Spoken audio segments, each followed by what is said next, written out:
주님은 이전 내용인 에베소 교회에 이어서 소머나 교회에게 또 버가모 교회에게 말씀을 전하십니다. 소머나는 에베소처럼 소아시아의 서해안에 위치해 있습니다. 그리고 에베소 북방으로 80km 지점에 있습니다. 또 버가모는 그 위로 100km 지점에 있는 것으로 찾아집니다. 소머나는 유명한 교회입니다. 일찍이 요한의 제자였던 폴리갑이 감독으로 있다가 순교한 교회로 잘 알려져 있습니다. 주님은 에베소 교회와 오늘 교회들에게 전하시는 말씀을 통해서 참된 그리스도인에게는 어떤 특징이 나타나는가에 대해서 말씀하고 계심을 알게 됩니다. 어제 에베소 교회를 향해서는 참된 그리스도인은 사랑을 잃어서는 안 된다는 말씀을 주셨었습니다.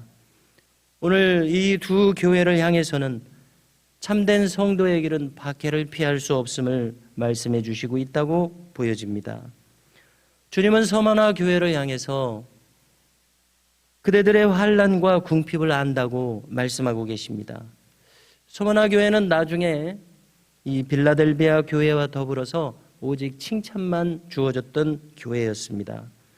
그도 그럴 것이 이 교회는 심각한 박해의 와중에 있었습니다. 당시는 지금 이 요한이 기록하는 이 시기는 도미티안 황제의 박해 시기였습니다. 그는 황제 숭배를 강요한 것으로 유명한 인물입니다.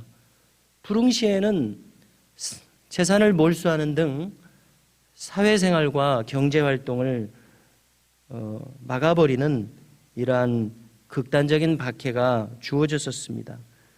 그러므로 참된 성도의 길을 가고자 하는 것은 환난과 궁핍을 자초하는 길이라고도 할 수 있었습니다. 그러므로 서머나 교회는 이 도시가 유명하고 풍요로운 도시였던 데에 반해서 교회는 궁핍할 수밖에 없었던 이러한 상황이었습니다.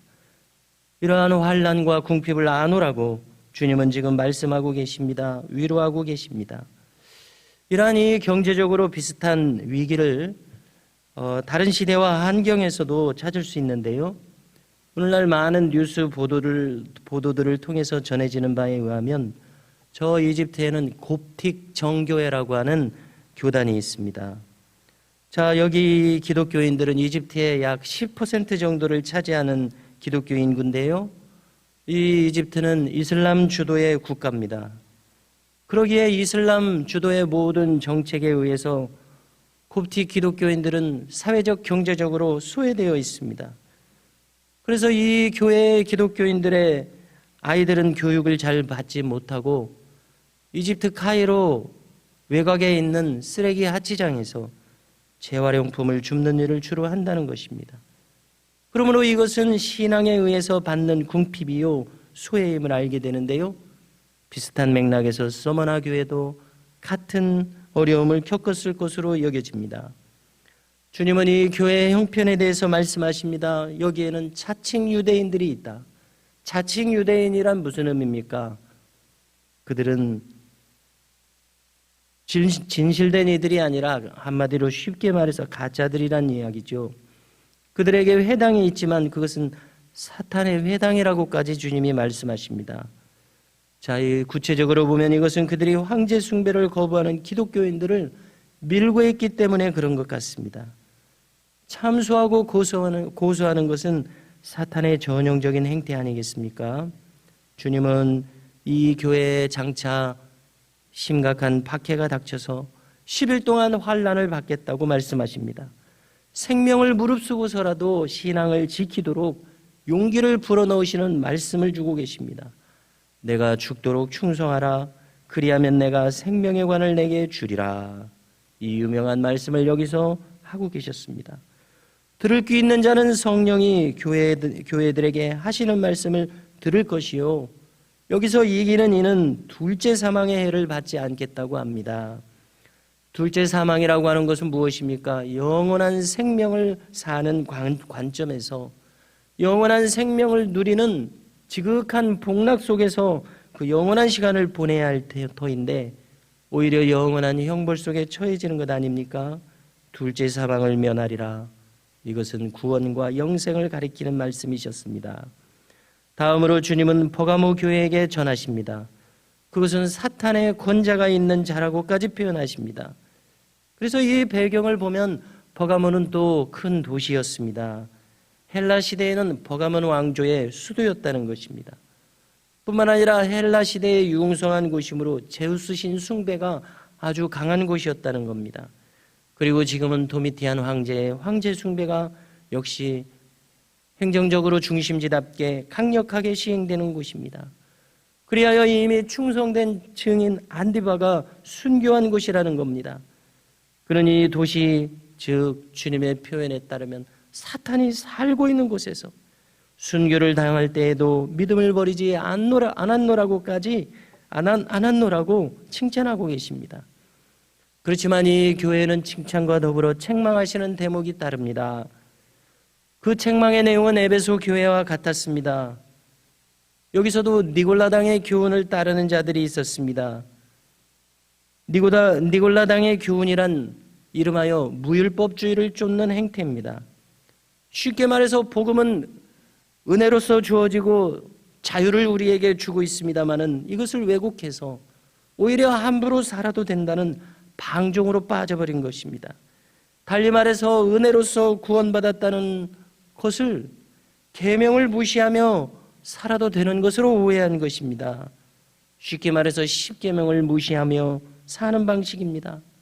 그래서 무율법주의라고 이름하게 됩니다. 율법주의를 생각할 때 공로주의로서 저쪽 극단에 있다면 이쪽 극단은 아예 계명을 무시하고 버리고 사는 삶의 모습입니다. 그래서 주님은 달리 이들을 발람의 교훈을 따르는 자들이라고 칭하고 계십니다. 민수기에 보면 발람 선지자가 나옵니다. 발락이 그에게 요청하기를 저 이스라엘을 저주해달라. 아무리 저주하고 싶어서 산에 올라가서 번제를 드려도 하나님은 허용치 않으시고 발람 선지자의 입에서 이스라엘을 축복하는 말만 나오게 하지 않습니까? 그래서 이스라엘을 저주할 수 없게 되자 그는 발락에게 가르침을 줘서 이스라엘이 바알보울에 가담해서 우상숭배에 빠지도록 해서 행음에 이르기까지 하는 이러한 일을 벌였습니다. 수많은 이스라엘이 그들의 꾀에 빠져서 심판을 받기까지 하지 않았습니까? 즉 발람의 교훈을 따르는 이들은 어떤 이들입니까? 물질적 탐욕에 신앙의 순수성을 버리는 태도입니다. 세속적 욕망에 무릎을 꿇은 행태였습니다. 회개치 않으면 주님이 말씀의 검으로 싸우실 것이라고 경고하십니다. 끝까지 승리하기를 북돋아 주십니다.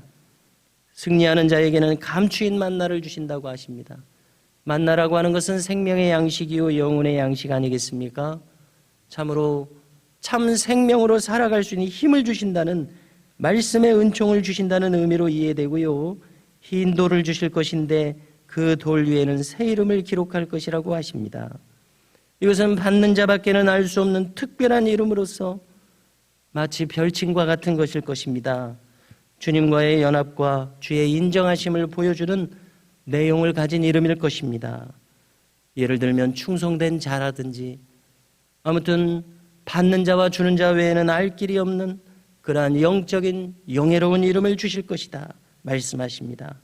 성도 여러분, 우리도 이 주님의 용기를 북돋아 주시는 말씀을 따라서 이러한 영적인 영예가 기다리는 참된 성도의 길, 승리의 길 우리도 걸어갈 수 있기를 간절히 바랍니다.